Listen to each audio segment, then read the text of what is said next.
Hello and welcome to Galaxy TV's Primetime News. My name is Iribami Salako. We begin with headlines. Wife of former Deputy Senate President Ike Kwerimadu, Beatrice Kwerimadu, is released from a United Kingdom's prison and is subsequently returned to Nigeria. Plus, on the news, medical students of University College Hospital, UCH Ibadan, threatening to shut down government facilities if electricity supply is not restored to the hospital immediately. From the international scene, U.S. President Donald Trump vows to hit the European Union with tariffs and said his administration was discussing a 10% punitive duty on Chinese imports. Details of these and more coming your way soon. To stay with us.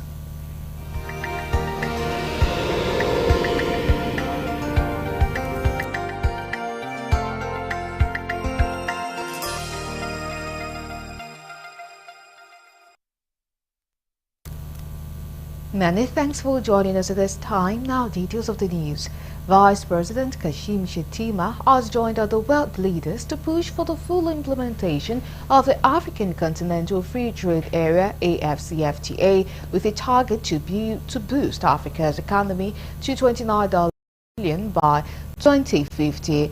It stated Nigeria's readiness to spare the AfCFTA and take advantage of the market potential of the sector for digital transformation and economic integration of the African continent, just as the president of the World Economic Forum, WF Borge Bende, pointed out the transformative potential of the AfCFTA, projecting that its full implementation could boost Africa's economy to $29 trillion by 2050. Senator Shettima and the global leaders declared their nation's position on Wednesday during the Forum of Friends of AfCFTA on the sidelines of the ongoing 2025 annual meeting of the World Economic Forum in Davos, Switzerland. The vice president, while addressing the forum, tagged Forum Friends of AfCFTA, turning digital trade into catalysts for growth in Africa, reaffirmed Nigeria's commitment to AfCFTA as a vehicle for shared prosperity. On his part, the WF president, while welcoming Vice President Shettima and other African leaders to the Forum Friends of AfCFTA, said Africa's demographic advantage represents huge economic opportunities for the continent. He noted that while most nations face workforce challenges, Africa's young population positions it for unprecedented growth. The AfCFTA is not only an economic arrangement, but a bold statement of our shared destiny.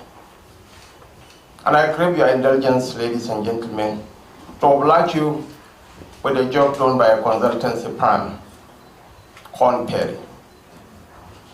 By 2035, there will be 65 million global talent deficits. The United States, Russia, and Brazil will suffer from 6 million talent deficits.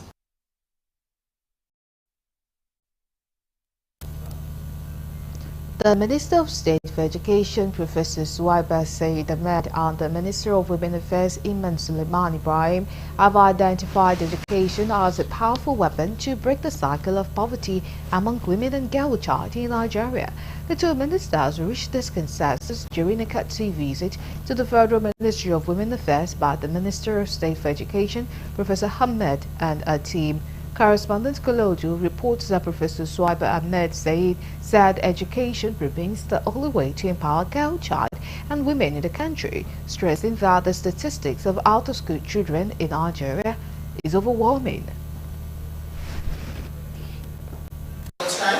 How do we empower women in our society? Education is a tool. For me, I'm coming in from the education aspect, while for the ministry, they are coming in from the social aspect. So I think we can work together to achieve a common goal. That's why we are here as a person. I'm sure you are all aware, in Nigeria we have a very high statistics of out-of-school children. Depending on the data you are looking at, when the UNICEF data 2021, I think 2021 or 2023, we have about 15 million out of school children.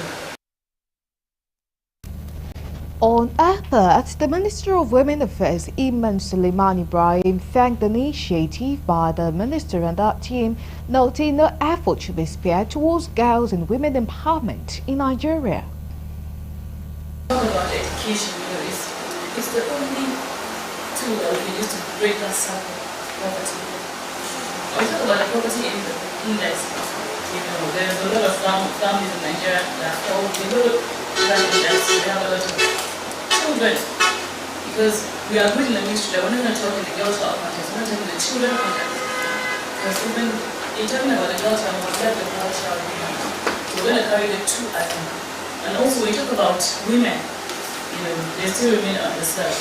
The areas of education, the areas of access to many, tools that can be able to set them on the path of progress, and that they can use to also support this area of nation building.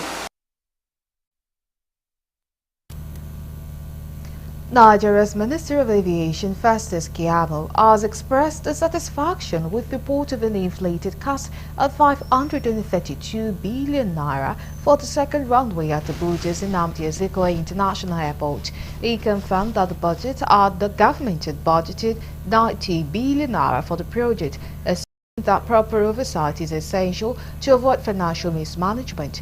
Correspondent Kolojo reports that Keyamo will appear before the Joint Committee on Aviation for 2025 budget offense, emphasized the need for transparency and accountability in project financing, rejecting any claims of such an exaggerated cost. We have to invite fresh bids, because they cannot hold us to ransom. No contractor like that. It's a responsible contract. This is the committee oversighting us.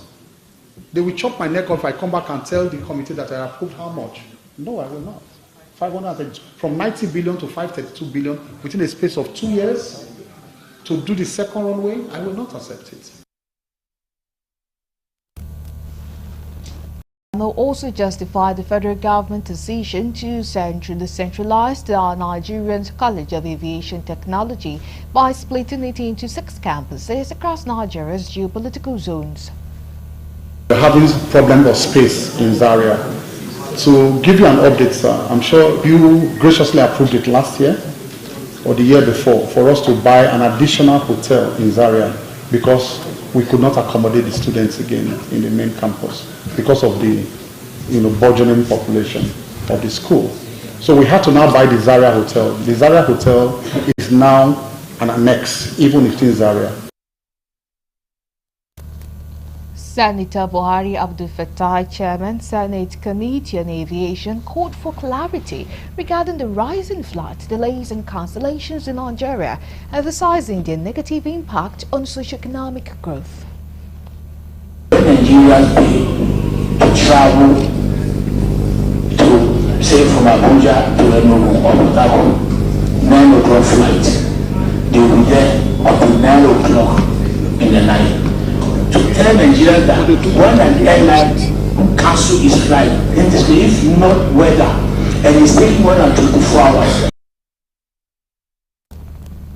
During a Senate session, it proposed suspending the 2025 budget allocation for aviation projects until existing issues are resolved. We create this budget so that we won't take our own decision on your own budget of 2025. Yes. We just want that report in the next 1 week. Immediately after the budget, call your people. Let them give you the 2013, the 2015. I'm sure by the time we go to 2025 too, maybe we'll see another figure. We don't know the issue of what happened in 2013. We don't know the 2013. How much the actual contract. We have built it. We have this, and then you have putting in more money. We have to know that. And then in the next 1 week, we'll be waiting for this thing. By that time, we'll be able to compare those on the 2025 budget. Then we will now submit to the appropriation committee. Thank you very much. Thank you, sir. The Nigeria Data Protection Commission (NDPC) decries the death of data protection officers in Nigeria calling for appropriate steps to address shortfalls. Speaking with the journalists after the presentation of the agency's 2025 budget, the National Commissioner and the Chief Executive Officer of the Commission, Dr. Vincent Olatunji, said Nigeria has less than 10,000 data protection officers and the low effort on data privacy drive. Dr. Olatunji, who described the gap in human resource as a global issue, reviewed that Nigeria has about 500,000 data controllers and processors that's supposed to have data protection officers, but with few hands available. As a way to address the shortfall, he said the Nigerian Data Protection Commission has come up with the training to domesticate certification of processors for data privacy and protection experts. He added that the target is to build the capacity of the people and have a pool of 50,000 data processors experts in Nigeria. There is a huge gap in human resource, and this is also the same thing in the data privacy ecosystem. It's even worse. For example, in Europe, 94% of their companies all over Europe have issues around the right people to support their data privacy drive. In Nigeria, we've identified about 500,000 data controllers and processors, and each of them is supposed to have a data protection officer.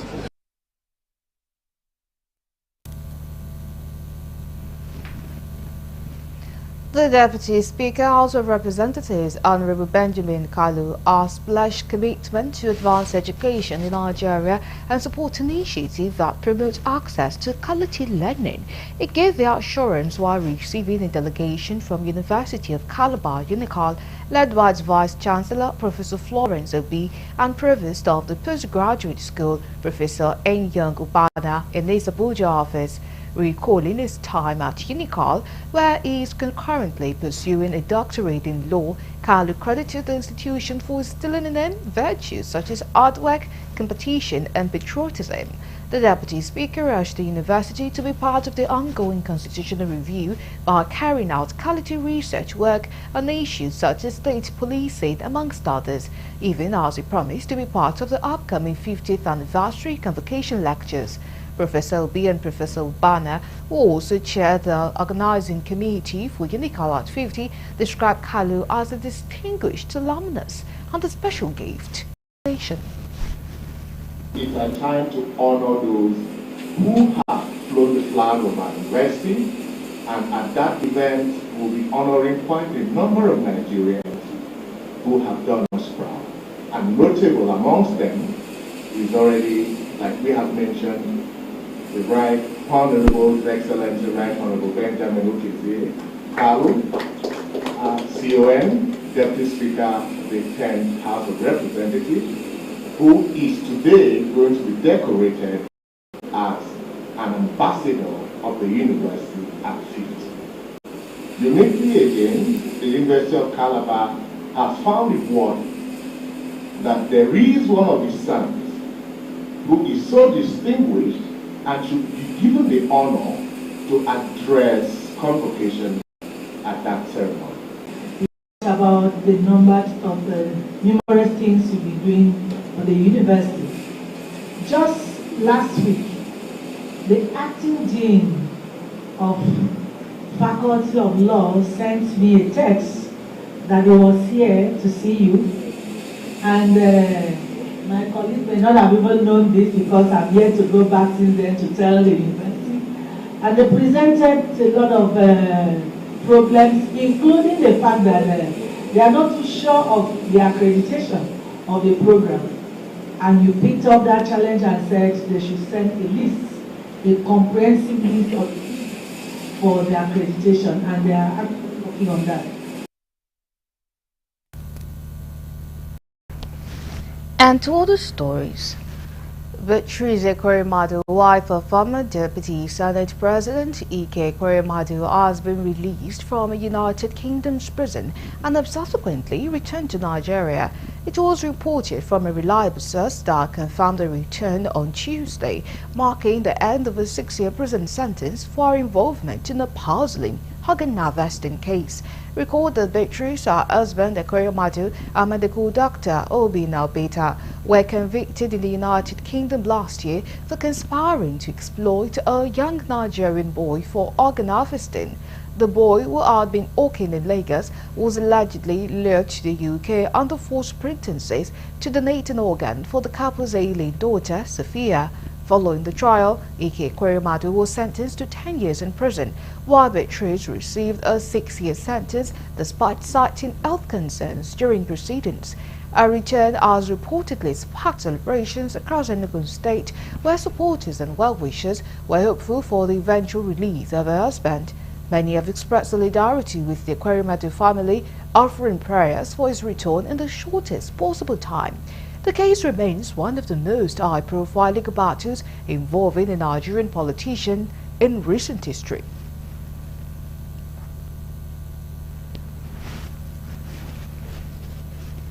Medical students of the University College Hospital UCH Ibadan are threatened to shut down federal government facilities if electricity is not restored to the premier teaching hospital immediately. They made this known during a peaceful protest to press their demands on Wednesday. Our correspondent Shagun Falomo files in this report. The leadership of the University of Ibadan Student Union government led other students from the College of Medicine, University Teaching Hospital UCH to stage a peaceful protest to kick against the persistent blackout, which has negatively disrupted surgical procedures, interrupted life-demanding treatments, and compromised vaccine storage.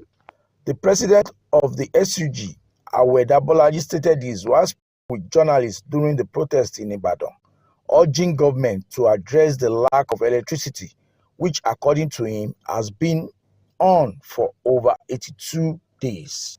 The students took their grievances to the streets of Ibadan, displaying various placards and venting their displeasure over the blackouts, which they say have decreased quality of life and increased healthcare costs.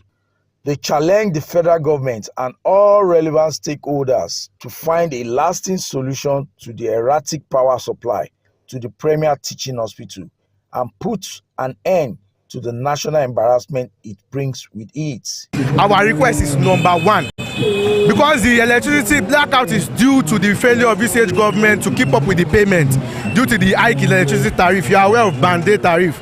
So our request is that number one, direct that they install the light back to UCH immediately. Number two, that the federal government implements the 50% off tariff that they promised to all tertiary institutions and health sector. It is UCH, for crying out loud. UCH, that's where they save lives. Students keep a pledge. They take a pledge to save lives, but they can't even do that. They can't even do that in UCH. So it's very bad. They should bring back lights, constant electricity. We've been in total darkness for the past 82 days, and then it has not been happening. It did not just start the 82 days. Throughout 2024, we've been in total blackout. Like, we've been in constant back and forth, but straight for the 82 days, we've been in total darkness. The students made a stopover at the state secretariat to also make their demands known to the Oyo State governor, who was represented by the executive assistant on security, CP Sunday Odukoya, retired, who commended their peaceful conduct and promised to relay their message to the appropriate quarters. If you notice, what they are fighting for is about light, electricity. And first of all, let me commend their actions that they came out peacefully and they are not destroying any government property or causing problem. You can see free flow of traffic, everything is going on well. But this thing has to do with federal government, not the state. Prayer will surely get to the SNSC. It will surely know what to do about it. From Ibadan, Shagun Falomo reporting for Galaxy TV News.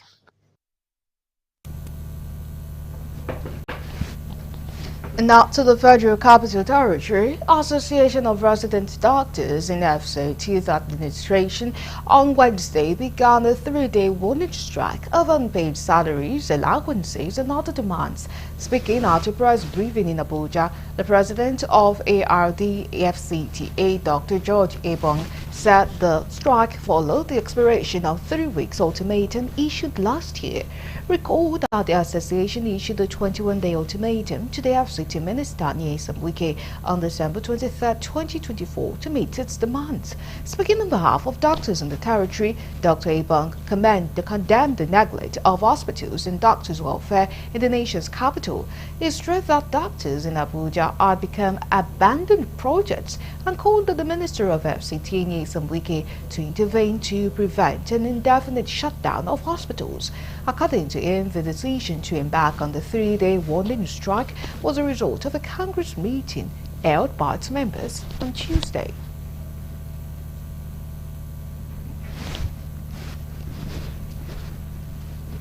The Independent National Electoral Commission (INEC) has announced the date for the area council election in the Federal Capital Territory. Chairman of INEC, Professor Mahmoud Yakubu, made the announcement during the first quarterly meeting with political parties in Abuja. He said that INEC is responsible for the Abuja area councils, where, according to him, is the only part of the country it conducts local government elections where there's never been a caretaker committee, irregularity of elections, and where no political party has ever won all seats, just one. He said on 21st February 2026, voting will take place in all the designated polling units across the 68 constituencies to elect 6 area council chairmen and 62 councillors in compliance with the mandatory legal requirement. According to him, the notice for the election in the FCT will be published next month, that is on the 26th of February 2025, and primaries will be held from 9th to 30th June 2025, adding that the candidate nomination portal will open from 9 a.m. on 21st July to 6 p.m. on 11th August 2025. The Chairman also revealed that the final list of candidates will be published on 22nd September 2025, while campaigning public by political parties will commence on 24 September 2025 and end at midnight on Thursday, 19 February 2026. Over the last 9 years, since 2016, the present Commission has been advocating for a more cost-effective alternative of filling vacancies, as in the case of many other jurisdictions around the world. We have similarly been appealing to stakeholders, including political parties, to join the advocacy for the National Assembly to amend the law accordingly. Just 3 weeks ago, we canvassed this position once again during the defense of our 2025 budget before the Joint Committee of the Senate and House of Representatives at the National Assembly. The judiciary ought to be the last hope of the aggrieved people. As the temple of judiciary ought to be the last hope of the people. As the temple of justice, it is expected to dispense justice without fear or favor. Sadly, some judicial officers have turned the court to a bazaar. We call on the Chief Justice of Nigeria to wield the big stick on corrupt justices, especially the ones that meddle in the internal affairs of political parties, to serve as a deterrent to others. You're still on to the news on Galaxy TV. Coming up next.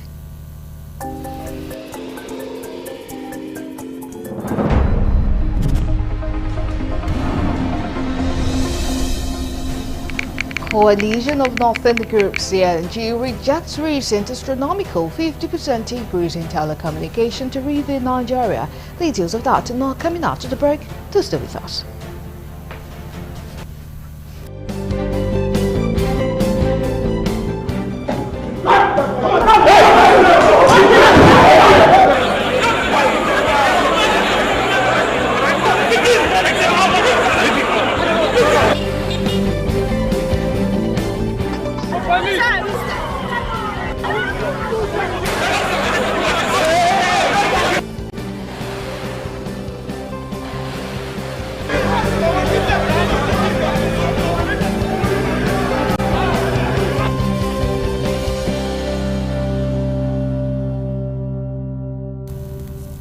We are glad to have you back. Now, for more updates and latest news, please visit our website www.galaxytvonline.com. Connect with thoughts on our X handle at Galaxy TV. Subscribe Our YouTube channel, youtube.com/Galaxy TV News. You can follow and interact with us on our Facebook page, facebook.com/Galaxy TV. Remember to follow and tag us on our Instagram page at Galaxy TV. Our social media platforms are user-friendly and can always accommodate your live updates and comments, as you can easily scan our IG QR code.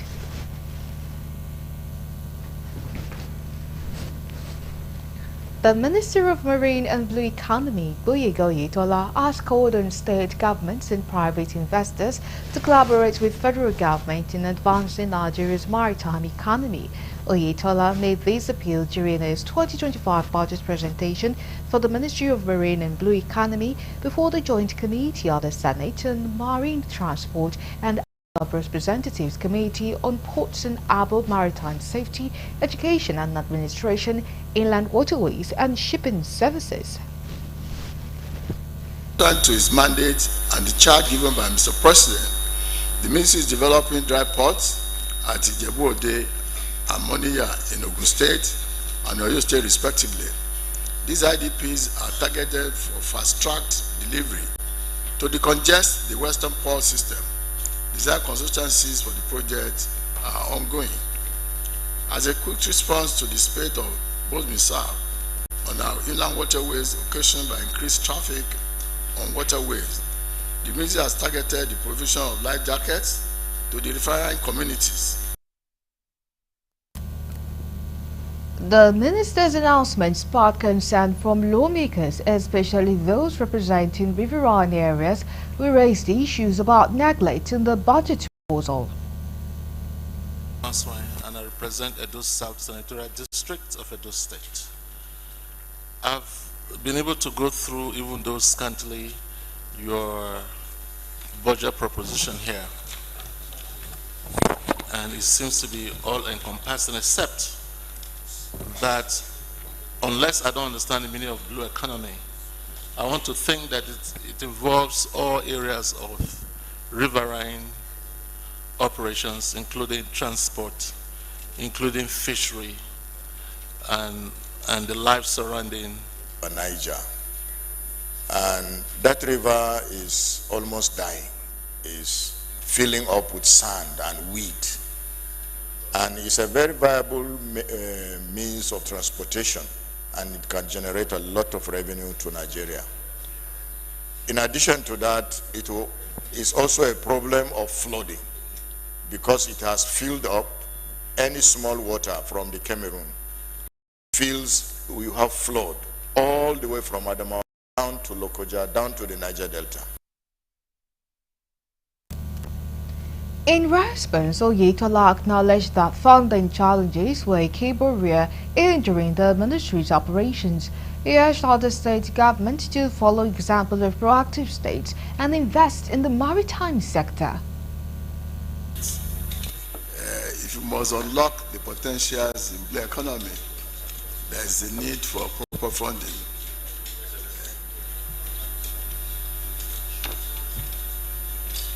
So while we take cognizance of the need to ensure that we're able to reach out to all the river areas, we are constrained by the paucity of funds. Chairman of the Joint Committee, Senator Wasiu Eshilokon, represents the Lagos Central, acknowledged the challenges facing the ministry, but encouraged the minister to explore alternative funding sources to finance the proposed projects. I want to know what the problem of Ministry of Marine and Blue Economy is. Ministry of Marine and Blue Economy in this budget, I don't think the total amount, whatever, and then 2 billion for dredging. How can 2 billion naira dredge the entire nation? How is it possible? And you are giving KPI. The KPI you're given is not matched by the resources allocated to that ministry. We will continue to, because we felt that you should use your position to attract more funding to your ministry. I'm not even sure that will be going a long way to even solve the provision of safety jacket and what have you for the ministry. Not to talk of you are grossly underfunded.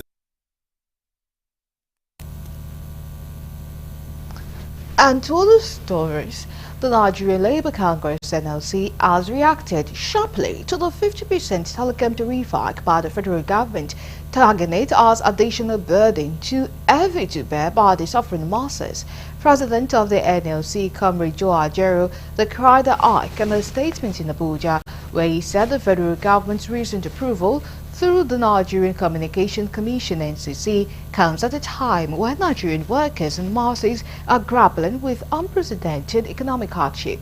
Ajero also threatened that all Nigerian workers and masses had to reject the unjustifiable tariff hike. He also described the decision as a clear assault on workers' welfare and an abandonment of the people to corporate fat cats.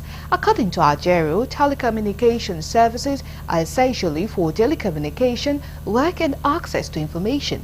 Yet, an average Nigerian worker already spends approximately 10% of their wages on telecom charges. Lamenting the situation further, the NLC president argued that for a worker earning the current minimum wage of 70,000 naira, this means an increase from 7,000 naira to a staggering 10,500 naira per month, or 15% of his salary, as a cost that is unsustainable. Now to the story teased earlier. The coalition of Northern Group (CNG) has totally and unequivocally rejected the recent astronomical 50% increase in telecommunication tariffs in the country as sanctioned by the Nigerian Communications Commission (NCC).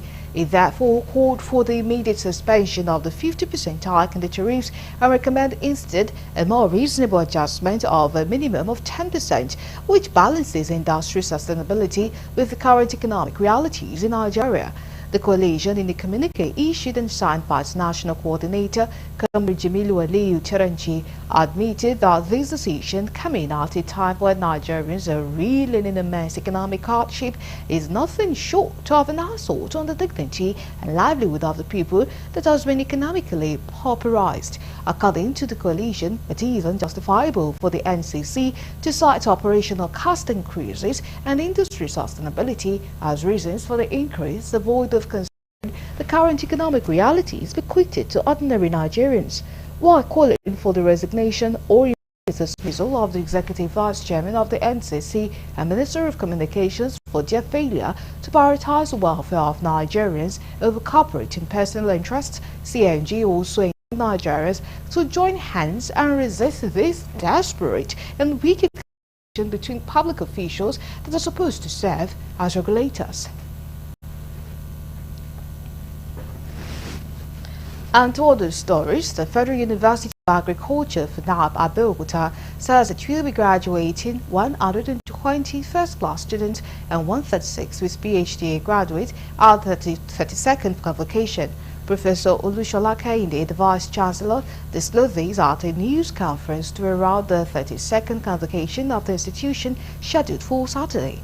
Kehinde explained that 3,567 undergraduates will be graduating with 1,626 bagging second-class upper division, 1,624 with second-class division. The Vice-Chancellor added that 164 students will bag third class with 274 master's degree, saying that the institution would also be graduating 30 postgraduate diploma students. That we must expand our academic activities. We decided to add some new programs to what we are doing in the university. At inception, we had barely about 3 colleges, but today we have 10 colleges in this university. We have added a new program which has also become a new department in this university, and that is the Department of Library and Information Science. Library and Information Science. The Vice-Chancellor hinted that 11 federal government projects were currently going on in the university. He explained that FUNAB had continued to focus on teaching, research and community engagement. Convocation, graduating a total of 3,567 undergraduates. 3,567 undergraduates are now going to become graduates with bachelor's degree in various disciplines.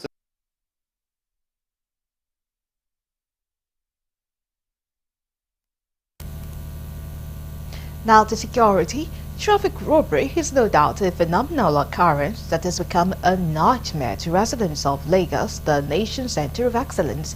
Pickpockets, one chance and outright armed robbery are common incidents that happens in traffic, and numerous residents have lost valuable items to these specialized hoodlums.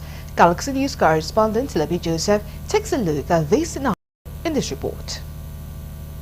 Increasing rate of traffic robberies in some parts of Lagos, which is rampant at the traffic light junctions, hold up and dark areas, and the popular one chance is a big issue that many residents have fallen victims. Many now either lost their expensive phones, money, and other valuables to these criminals at one time or more, while some have sustained heavy injuries when they were pushed out of the moving vehicle after robbing them. Our activities, our core responsibility to ensure free movement of all Lagosians in order to promote the economy of the state and by extension to equally promote safety standards and security of all Lagosians in the state. Some routes are in Lagos where these boys they do operate. If you look at it from Maryland to K2 Mile 12, they are always there. If you look at it from Iyanawuru down to a place called Otogate, these boys are there. From Cornwall, Ikeja down to Maryland, they are there.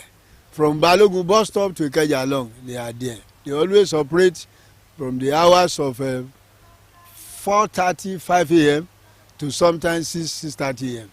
Then in the evening, they do start their operations from 7 p.m.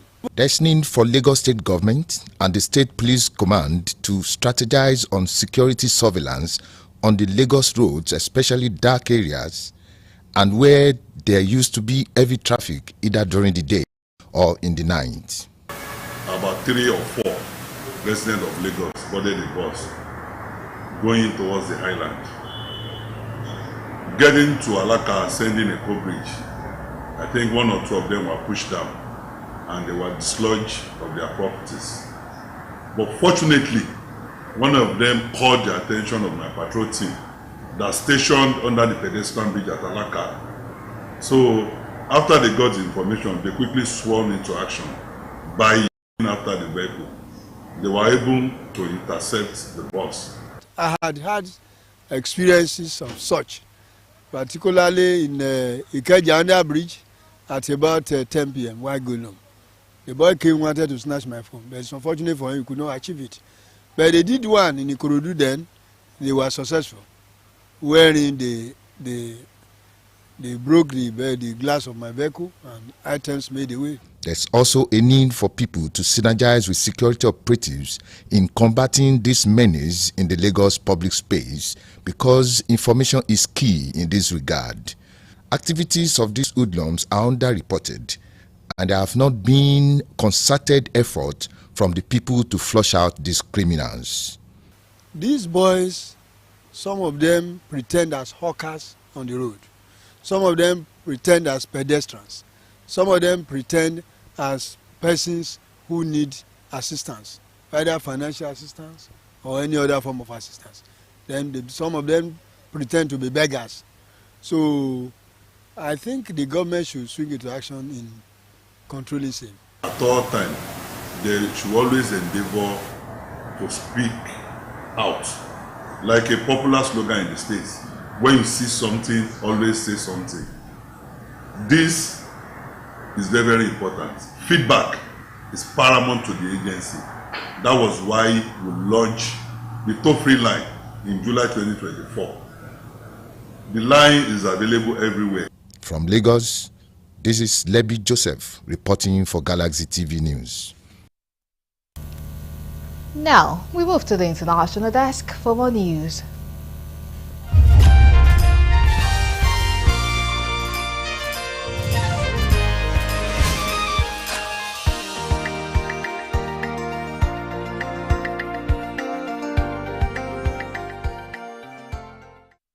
Hello and welcome to the foreign news. The U.S. President Donald Trump vowed to hit the European Union with tariffs and said his administration was discussing a 10% punitive duty on Chinese import because fentanyl is being sent from China to the US via Mexico and Canada. Trump voiced his latest tariff threat in remarks to reporters at the White House a day after taking office without immediately imposing tariffs as he had promised during his campaign. Financial market and trade groups exhaled briefly Tuesday, but his latest comment underscored Trump's long-standing desire for broader duties at the new February 1st deadline for 25% tariffs against Canada and Mexico, as well as duties on China and the EU. Trump said the EU and other countries also had troubling trade surpluses with the United States. Trump said on Monday that he was considering imposing the duties on Canada and Mexico unless they clamp down on the trafficking of illegal migrants and fentanyl, including precaution chemicals from China across their U.S. borders. Trump had previously threatened a 10% duty on Chinese imports because of the trade, but realigned that with the February 1st deadline, China said it was willing to maintain communication with the U.S. to properly handle differences and expand mutually beneficial cooperation. It sought to promote stable and sustainable ties with the U.S., the Foreign Ministry said. White House Trade Advisor Peter Navarro told newsmen that Trump's Canada and Mexico tariff threat was to pressure the two countries to stop illegal migrants and illicit drugs from entering the U.S. Panama and China have pushed back against United States President Donald Trump's controversial claims regarding the Panama Canal.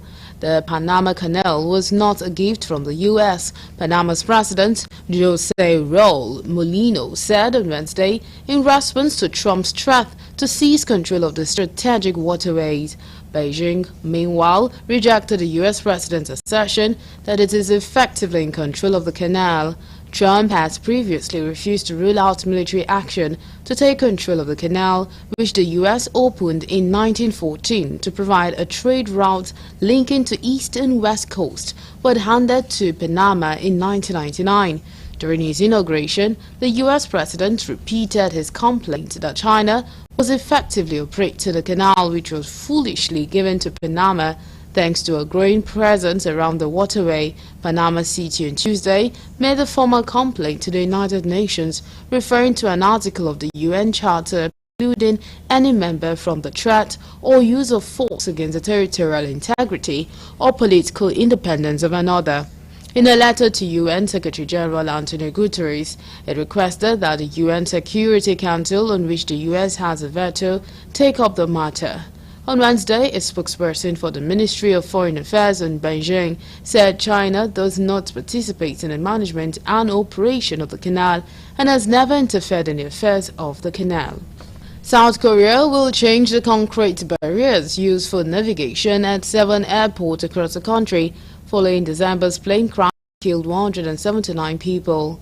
7 airports will also have their runway safety areas adapted following a review of all South Korea's airports that was carried out after the crash, the deadliest in the country's history. The Jeju Air flight was bringing passengers home from Thailand after Christmas when it made an emergency landing at Muan Airport and exploded after slamming into a concrete barrier at the end of the runway. The cause of the crash is still unknown, but air safety experts had earlier said the number of casualties could have been much lower if not for the structure. The concrete structure holds a navigation system that assists aircraft landings known as a localizer.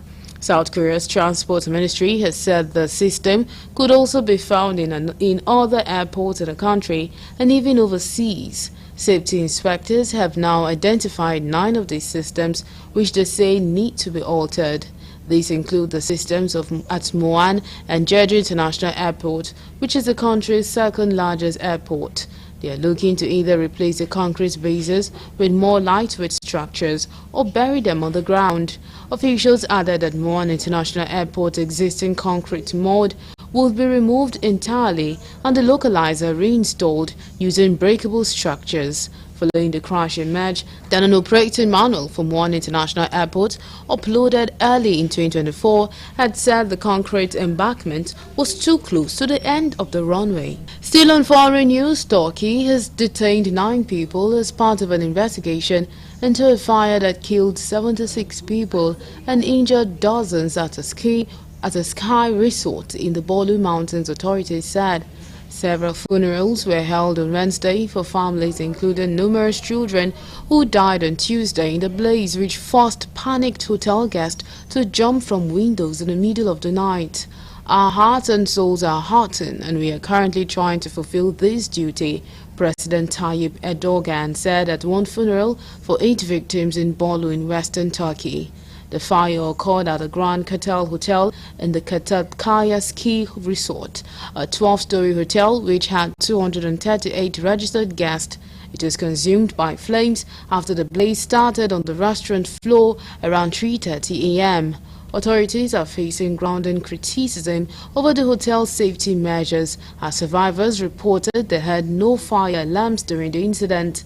Guests said they had to navigate the smoke-filled corridors to in complete darkness, and other survivors described scenes of panic as they fled through smoke-filled corridors. The hotel pledged full cooperation with the investigation and said it was deeply saddened by the losses. At one funeral in Ankara, the coffins of a family of 5 were lined up at the central Ahmed Hamdi Aski Mosque. The parent, a doctor and teacher, had gone to Katakaya with their 3 children to ski during a media school break, according to newsmen who witnessed the funeral. At least 20 of the 5 victims were children. More than 1 million people have fled the war in Sudan to seek refuge in neighboring South Sudan, according to the United Nations. In its latest update on one of the world's worst displacement crises, the UN issued new data on Tuesday showing that more than 770,000 people have fled through the crossing on South Sudan's northern border with Sudan in the last 21 months. Tens of thousands more have crossed the border at other points, bringing the total to have fled to South Sudan since the war between the paramilitary Rapid Support Forces and the Sudanese Armed Forces erupted in April 2023 to more than 1 million, according to the statements issued by the UN High Commissioner for Refugees and the International Organization for Migration. Most crossing the border are South Sudanese nationals who have previously fled from the northern border, which had been designed for fewer than 5,000 people, and now hosting more than 16,000. The UN has called for more support for both displaced people and the communities hosting them, warning that resources in South Sudan, such as healthcare, water and shelter, have become dangerously overstretched. The war continues to rage as its second anniversary approaches, with the RSF and SAF accusing each other of war crimes including targeting civilians and indiscriminately shelling residential areas, resulting in the death of tens of thousands of people. Lastly, on foreign news, Prince Harry claimed a monumental victory over Rupert Murdoch UK newspaper group on Wednesday after the publisher settled his lawsuit, admitting unlawful actions at its Sun tabloid for the first time and paying substantial damages. Harry, who is 40, the younger son of King Charles, have been suing News Group newspaper publisher of The Sun and the now defunct News of the World at the High Court in London, alleging the papers had illegally obtained private information about him from 1996 till 2011. NGN also admitted it had intruded into the private life of Harry's late mother, Princess Diana. A source familiar with the settlement said the damages involved an 8-figure sum. The trial to consider Harry's case and a similar lawsuit from former senior British lawmaker Watson had been due to start on Tuesday, but following last-gasp talks, the two sides reached a settlement, with NGN saying there had been wrongdoing at the Sun, something it had denied for years. It also admitted targeting Watson, including when he was a junior minister under then Prime Minister Gordon Brown, who had been due to give evidence if the trial had gone ahead. In a statement, an NGN spokesperson said its apology was for the unlawful action of private investigators working for The Sun, not of its journalist. NGN has paid out hundreds of millions of pounds to victims of phone hacking and other unlawful information gathering by the News of the World and settled more than 1,300 lawsuits involving celebrities, politicians, well-known sport figures and ordinary people who were connected to them or major events. And that's all we have on the foreign news.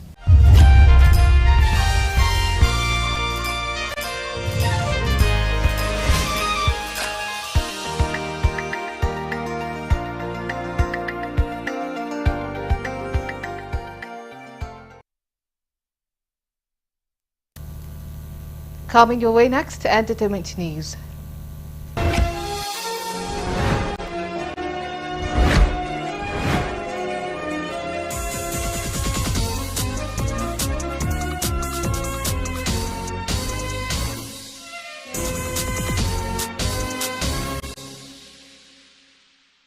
Welcome to Entertainment News on Galaxy TV. My name is Gratitude in Mokwede. Here are the stories for today. Nigerian singer Timaya has declared Rema as the leader of the new generation of Nigerian musicians. In a recent interview with Cool FM, the Mama Krona expressed his admiration for Rema, describing him as an international musician. Timaya said Rema's fashion sense and musical style made him stand out among his peers. Nigerian celebrity influencer and beauty entrepreneur Linda Laura Ikeji has put to rest separation rumor from her husband Ogbonna Kanu as they celebrate their 8th wedding anniversary. Taking to her Instagram page, she shared jaw-dropping photos of her and her husband in matching outfits as she expressed how shocked she is that they have been married for 8 years. In another post, Laura shared a video of their wedding anniversary highlight. The parents of 3 were targeted to a romantic message room with candlelight, flowers, champagne, and more channel beauty. She captioned the post on Instagram with "Perfect anniversary date. Loved every second here with my man." Nollywood actress Tini Edo, who maintains a private lifestyle, has opened up on her journey to motherhood. The movie star, in an episode on the hit reality show Young, Famous and African, while answering questions pertaining to her child maternity, revealed that there was no man in her life when she decided to have a child, which she desperately wanted. Ladies and gentlemen, evening. Do you have any kids? I do have a kid. A boy or a girl? A girl. Are you married? I'm not married. Are you together with the dad? No, I'm not. Oh, really? Is he still alive?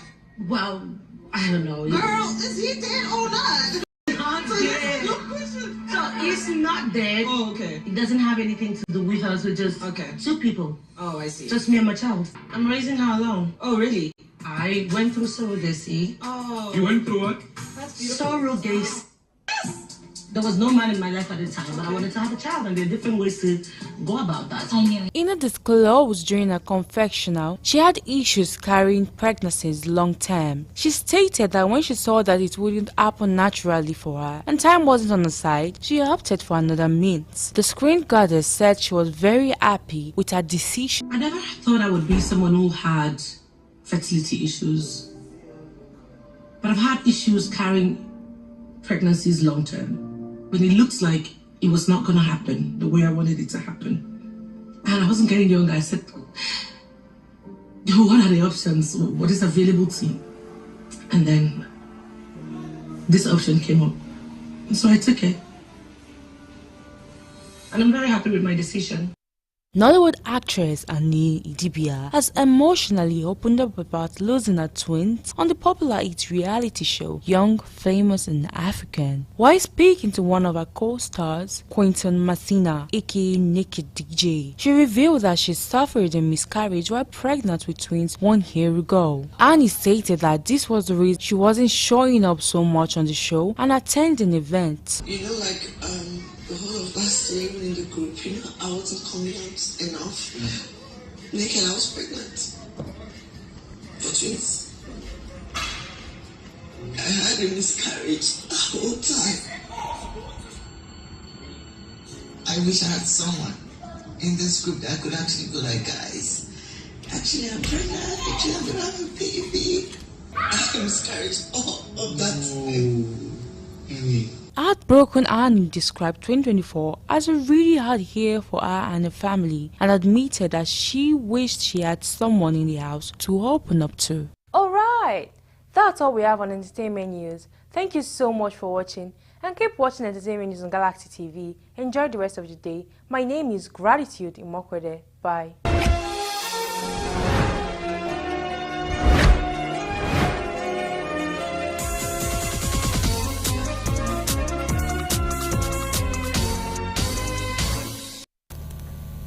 And that is all we have for you. We thank you so much for watching. My name is Irebami Salako. Goodbye.